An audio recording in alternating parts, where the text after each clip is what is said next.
Hey there again, welcome back to Independence Guitar. If this is your first time here, go ahead and hit the subscribe button. If you actually want to receive notifications, check the bell, and help me out by liking and sharing the video. So what I want to do today is get a little in depth into electronics, more specifically potentiometers. If you ask any tech or luthier, the short answer will be that there are basically 4 different types of potentiometers that will go into a guitar. 250K, 500K, 1 meg, and 25K for guitars with active pickups. So what does that mean, and what does that mean for your guitar, and how do you know which kind of pots your guitar needs? The consensus of wisdom is that 250K pots go with single coils, 500K pots go with humbuckers, as well as 1 meg pots. Now, why is this? Well, the value of the pot, say like a 250K, has to do with the resistance and the variable resistance. The lower the value on the potentiometer, the less of the signal is going to come through. So on guitars with single coils like a Fender Strat or a Telecaster that have a very, very brittle high end, something like a 250K potentiometer can really help to shave some of that off and kind of warm up your tone. Now, if you have a guitar with 2 humbuckers, a volume and a tone, and a 3-way switch like any basic humbucker setup, you will most likely find that you have 500K potentiometers in the back of your guitar. The reason for the higher value is because they don't have as much of a brittle high end as the single coils. Actually the opposite, they're warmer. So you want more of that signal and more of the mid-range and high end to come through so that your guitar sounds, clearer and has more of a bite. Now, if you have a guitar with 4 knobs, like say a Les Paul, you might find that you have 1 meg pots in your guitar. Well, that is because if you have more potentiometers in the circuit in your guitar, that means you have more resistors. If you have more resistors, every time your signal hits a resistor, you're going to lose some of it. So having an even higher value potentiometer allows a better transfer of signal from potentiometer to potentiometer, therefore preserving the mid-range and high end that you would normally get out of a guitar with 2 knobs. Now, this entire thing with the value of potentiometers and what kind of guitar they go into is not a rule. It's more of a suggestion. This is what techs and luthiers normally go by to get the normal tones that you expect to hear from most humbucking and single coil or whatever kind of guitar you have. There is no reason that you can't put 500K pots with single coils or 250K pots with humbuckers. Any will work. You're just going to get a different kind of tone. So anyway, one of the most popular selling 7 strings right now is the JS22-7. Now, if you notice, or if you've seen any of my other videos, you'll know that I have changed out all the hardware and upgraded the pickups and the electronics and all of those things. So I originally put this set of Pegasus Sentient pickups into this guitar and wired them in regular old series without the split coil, just so it would be a humbucker, no split. The characteristics of these pickups are that they are medium output instead of high output, in that they are crystal clear and really crunchy. So when you play those big 7-string chords, you can hear every individual note in the chord. They are perfect for progressive metal or old school rock. They even do metal really well. You just have to turn up the gain a little bit. So eventually I took the mod a little bit further and I ordered all new potentiometers and electronics for it, and decided to upgrade that because I wanted to have the pickups be splittable, because they are splittable. I just didn't have them like that to begin with. So I ordered the potentiometers off of the internet and I got them in and I was excited, and I took all day because I had a bunch of trouble and I put them in. When I finally got everything wired in and ready to go, I hooked it up to the amp and I started chugging. Now, one of the things I noticed was that the tone didn't quite seem as crisp and clear anymore. I didn't know if that was just me. I compared it to other guitars, and I just couldn't shake the feeling that something was wrong with the tone, that it wasn't as clear as it was before, and that something was wrong. So I popped open the back of the guitar, and sure enough, in my rush, I didn't notice that they had sent me a 250K splittable potentiometer instead of a 500K splittable potentiometer. This had me a little bit upset because the potentiometer that I had ordered is a little different than other splittable potentiometers I had worked with in the past, and it took me a long time to get it wired in. So I realized that I either had to deal with the tone the way it was, which wasn't bad, or I could order a new potentiometer and go through the whole process again. I tried to live with it for a while, and now here I am. I went ahead and I ordered the potentiometer, and I am going to go ahead and put this guitar under the knife once again, and I'm going to put the 500K potentiometer in. However, before I do that, I'm going to get a little demonstration of what it sounds like beforehand so that I can compare it to what it sounds like afterward. And if you've ever wondered what it would be like if you put a 250K pot in your tone position versus a 500K pot, especially if you have splittable pickups, this is going to be a good experiment for you. And so I'm going to go ahead and plug in the guitar and think up some riffs to play for you, and then I'm going to put the new potentiometer in and then play those same riffs again and see if we notice a difference between the 250K pot and the 550K pot. And if you have a JS22-7, this might give you some things to think about. So yeah, let's get started.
Okay everybody, the surgery was a success. The new 500K potentiometer is in the guitar. All electronics are working, push-pull pot, the whole deal. So I'm gonna go ahead and play those same riffs now, and I'm gonna frame them back to back so you can hear one after the other, and we can see if there really is a difference between having a 500K or a 250K in the tone position. Let's get to it.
Okay, so there it is.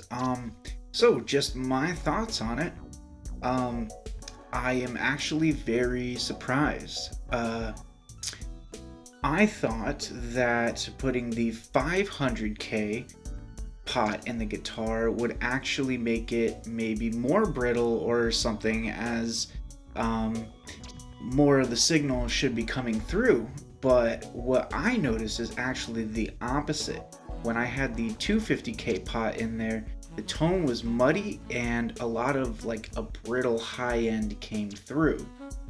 Now that I have the 500K pot in here, the guitar sounds so much warmer, which is weird because it's kind of the opposite of what everybody told me it was going to do. I am actually kind of confounded right now. Anyway, my opinion on it though is that now that it has the 500K pot in there, it sounds right. It sounds like it did before. It sounds full and heavy, just thick, you know, and I hope that in the end, once I get finished editing this video, that it came through in the audio, that you guys can hear that. Definitely, for sure, these pickups belong with 500K pots. So yeah, that's all I have to really say about it. It definitely sounds right now. I know for the longest time that I had that 250K pot in here, it sounded just really weird. I couldn't really put my finger on it. Other than when I was chugging, it just sounded kind of muddy. And yeah, I would get a lot of brittle high end coming through. And now that is kind of that's even back out. Anyway, I appreciate you stopping by. This was definitely a big project for me. I've been meaning to do it for a long time. And any of you who own JS22s or JS22-7s, let me know in the comments what you think about them and what kind of mods you plan on doing to them. And yeah, if you have any questions, I will answer them and come back. Have a good night.